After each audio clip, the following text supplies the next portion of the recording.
Facts about Germans never taught in school by Thomas Sowell. This is gonna be very interesting. In this channel, I'm learning a lot about Germany. This time, we're gonna be focusing on its people.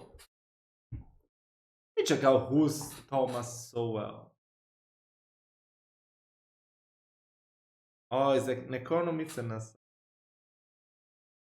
Wow, he's still alive, 94 years old. Wow, that's crazy.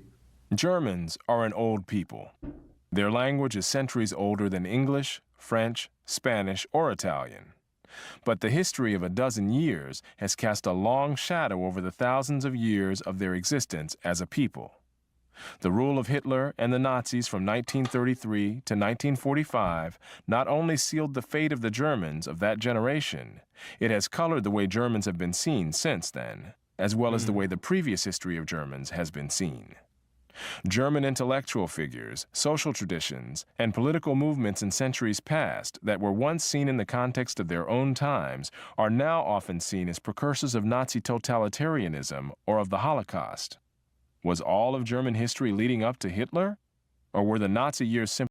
I mean, I guess in a sense, the answer to the question you just posed is yes. If I'm not mistaken, Germany unification was thanks to Prussia, and Prussia was a warmonger society, so it could have been that for that particular reason. If maybe Germany unified under the Holy Roman Empire, it could have been different. I don't know. I might be mistaken. We'll never know anyway. I mean, that's already happened. So what's the point on wasting time on those speculations? I mean, it's pretty cool doing that, but still. simply a tragic aberration on a monumental scale? The collectivization of Germans in the minds of others has had major consequences in the real world, quite aside from its impact on intellectual conceptions of this people. At the end of the Second World War, millions of people of German ancestry living outside the Reich in various parts of Eastern Europe and the Balkans were sent back to Germany, even though many of these families had been living where they were for centuries, Really? and many of the individuals sent back to Germany had in fact never seen Germany. Winston Churchill protested these mass expulsions of millions of Germans on a scale grievous and undreamed of, and said, "We must banish revenge against an entire race from our minds." In order to assess the 12 fateful years of the Nazi regime and its relationship to German culture and history in general, we must first review that history and that culture. Germans, as a people, have extended well beyond the boundaries of present-day Germany, not only in Europe, but in overseas settlements in the Western Hemisphere and as far away as Australia. The extent to which these far-flung settlements could be considered German, and for how long, depends of course on the extent to which German culture persisted among them, and whether or not that culture was linked to the German nation-state. To assess that, we need to see, at least in outline, some of the prominent features of the culture and values historically associated with Germans. Moreover, the features of German culture stand out in sharper relief against the cultures of the surrounding peoples, such as the Slavs of Eastern Europe or the British and French to the west. Long before German societies became industrialized, Germans were skilled craftsmen in many fields. Germans were known for brewing beer in Roman times, and Germany today produces more beer than any other country in Europe. People of German ancestry have set up breweries as far away as Australia and China. The famous Tsingtao beer of China having been created by Germans. Yes, I know that one. I know that one. I mean, I'm learning Chinese, so of course I know that one. And actually, I watched some vlogs on YouTube. There's this Chinese guy that was born and raised in Italy, went to Qingdao, and they had the museum of the beer. That was so freaking cool. They have all the dresses like from Germany, you know, the Germany traditional dresses when they dance and do the party. I think that's more like a Bavarian thing, right? The south of Germany. It was very cool. Even the buildings look very German. Yeah, that was such a cool thing. There. The leading American brands of beer, Budweiser, Coors, and Miller, were likewise all created. Bro, Why was I certain that Budweiser was Czech? Bro, oh my god. Why? Why? Why? Wait for me. Fuck. Oh my god.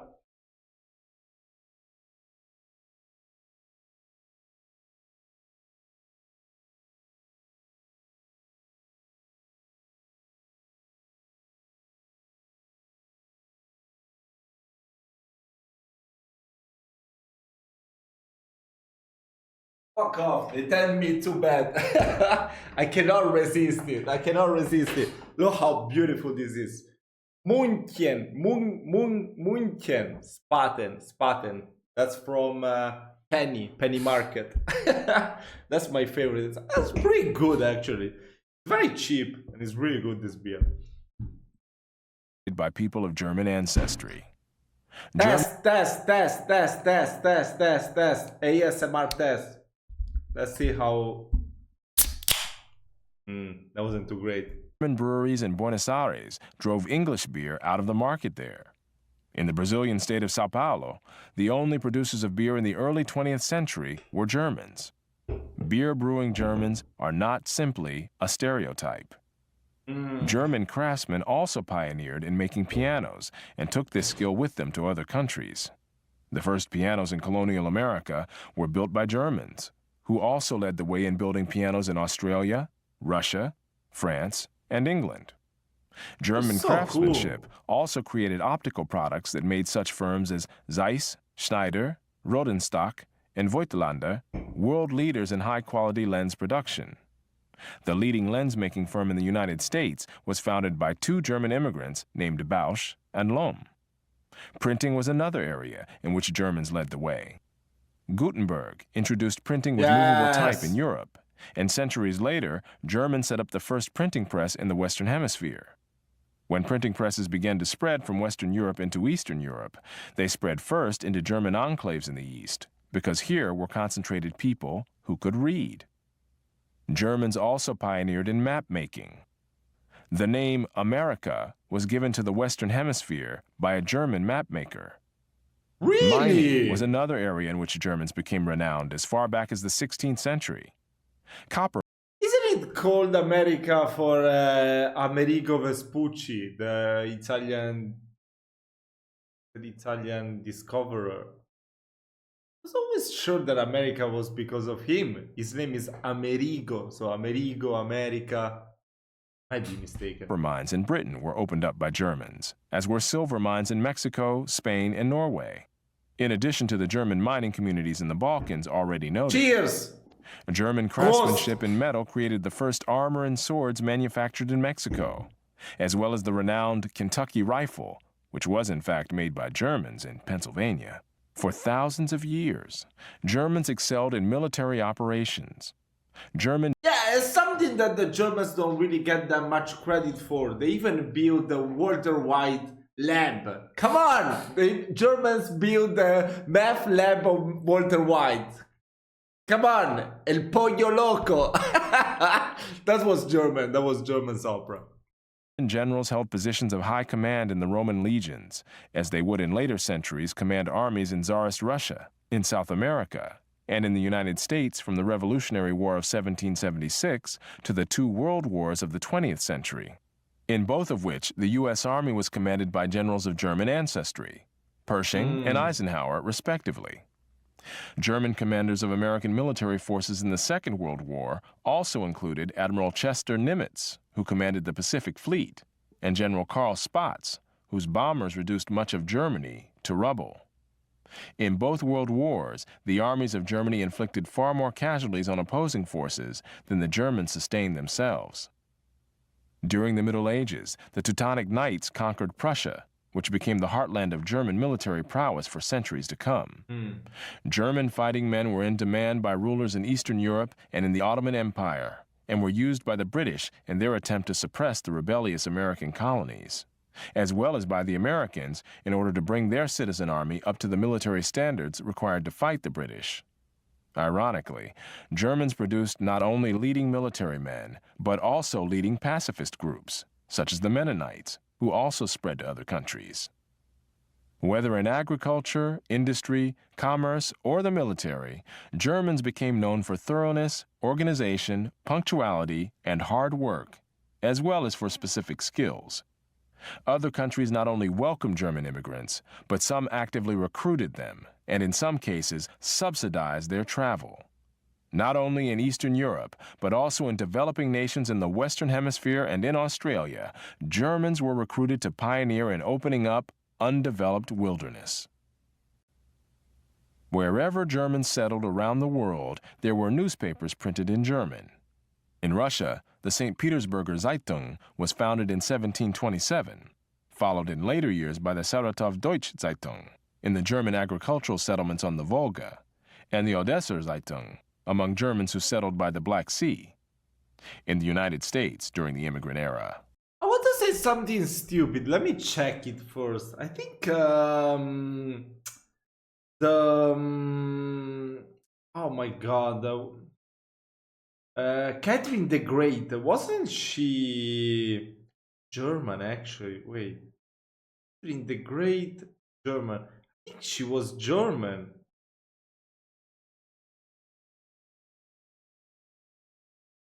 Yeah, she was born Sophie Friederike August von Anhalt-Zerbst in what was then Prussia. Yeah, I remember correctly. Yeah, I mean, come on, there's so many famous German people throughout history that done great things. most of the foreign language newspapers in the country were German. St. Louis had 2 daily newspapers in German as early as 1845, and out on the plains, there was an Odessa Zeitung set up by German immigrants from Russia who had kept their language and culture intact after settling in Russia for generations and then resettling in the United States. German language newspapers were published daily in 15 American cities, with such names as Die New Yorker Staatszeitung, the Cincinnati Volksblatt, the Chicago Abendpost, the Louisville Anzeiger, and the Deutsche Zeitung in New Orleans. In Brazil, there was the Santa Cruz Anzeiger, the Deutsche Zeitung, and the Brazil Post. Elsewhere in South America, there were the Argentinisches Tagblatt and the Deutsche Zeitung für Paraguay, among others. Oh my god, I suck when I speak German, but can you even understand when Americans try to pronounce German words? I mean, if I didn't have the thing in front of me, I wouldn't be able to understand what they're saying. I mean, I don't know. I mean, I guess I understand a little bit the pronunciation, but the way they say it, oh my god. Not that I'm saying that I say it perfectly, because I don't, but come on. The Australian city of Adelaide, the Australische Zeitung, was still being published in the late 20th century. These German-language newspapers in countries around the world were just one indication of the persistence of German culture among people settled for generations, or even centuries, in other countries. German settlers in Australia built houses and communities in the style that they had been used to in their homeland. A German traveler in 19th century Australia wrote of an immigrant settlement there. There are German public houses, a German drugstore, German doctors, stores, blacksmith, carpenter, school, church. In fact, everything is German. The traveler would believe himself in some little village of the old country between the Rhine and the Oder. A rural village in Argentina was described this way by a visitor in 1967. I entered the church and heard something I did not remotely expect in this distant place. Traditional German hymns of holy... Yes, basically the Argentinians are 80% Italians and like 10% Germans. Italian and Germans at some extent. Sung in typical Volga German style in which each voice remains distinct. I looked around. Men, women, and children were in their Sunday dress. Some of the women wore scarves. Beneath them were faces like those of the country people in Germany. In front of the nave, the minister was preaching in common German to the parishioners. Wow! It was difficult to believe that I was in Latin America, that the ancestors of these people had left Germany for Russia 200 years ago. This cultural persistence among Germans around the world represented a loyalty to the particular subculture of the locality from which they had come, not a political loyalty to the German nation. Many had, in fact, immigrated before there was a German nation created in 1871. A 19th century German community in Australia was described as the recreation of a Silesian village. In the United States as well, Germans from particular localities settled together and maintained the culture of that area. Frankfort, Kentucky, was founded by Germans from Frankfurt, Germany, and Grand Island, Nebraska, by Schleswig-Holsteiners.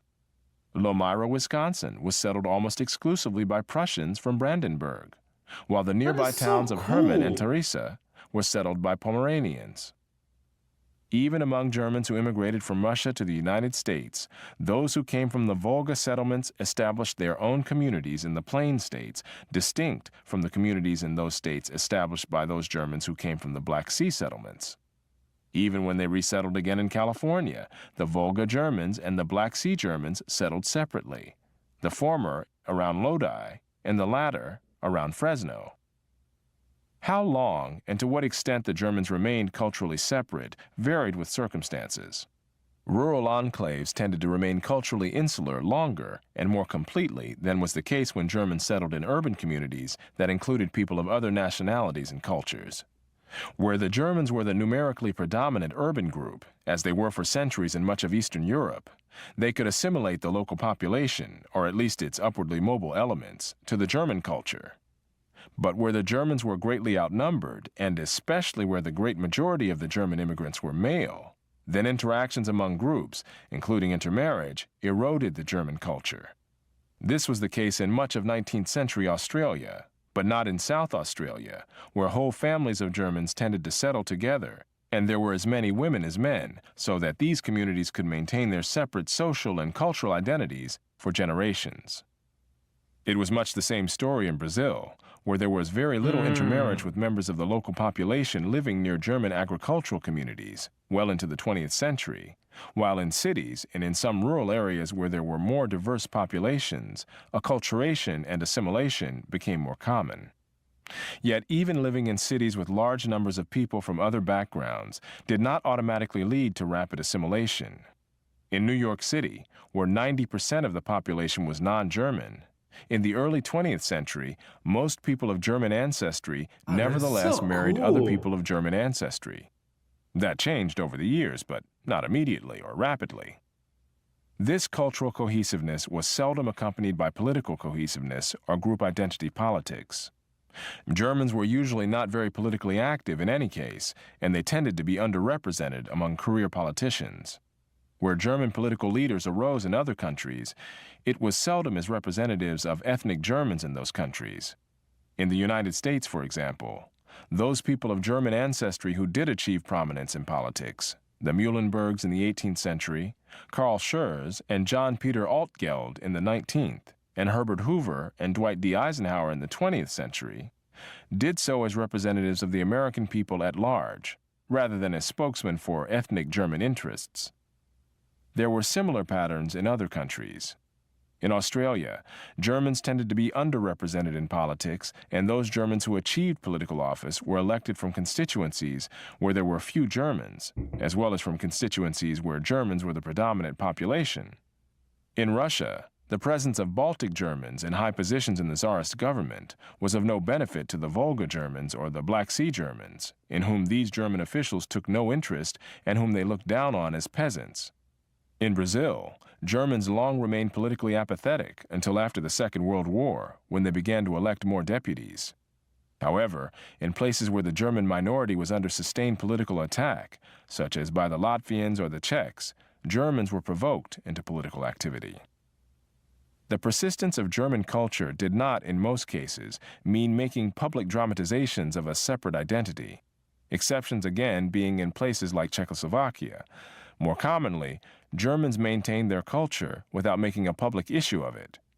In the United States, such American sports icons as Babe Ruth and Lou Gehrig grew up speaking German, and so did Nobel Prize-winning economist George Stigler. It was such an interesting video. The hidden history about Germany and the Holocaust. The colonial and post-colonial history of Ghana. Oh, wanna subscribe to this channel. It sounds so interesting. There's so many interesting videos on this channel. And that was very nice actually. I didn't know lots of this stuff. I know that many Germans settled in Argentina and in Brazil. I didn't know much about the Germans settling in Russia. Actually, they were settling, but yeah, they came from there. Yeah, it was very interesting actually. I know that many German Nazi to escape the Nuremberg process, the Nuremberg trial, they did run to Argentina. So yeah, that was a bad part of the history, but it was very interesting. I want to check out more videos like this to understand more about Germany. I sincerely hope that you did enjoy this reaction video. Have a beer on me. See you very soon.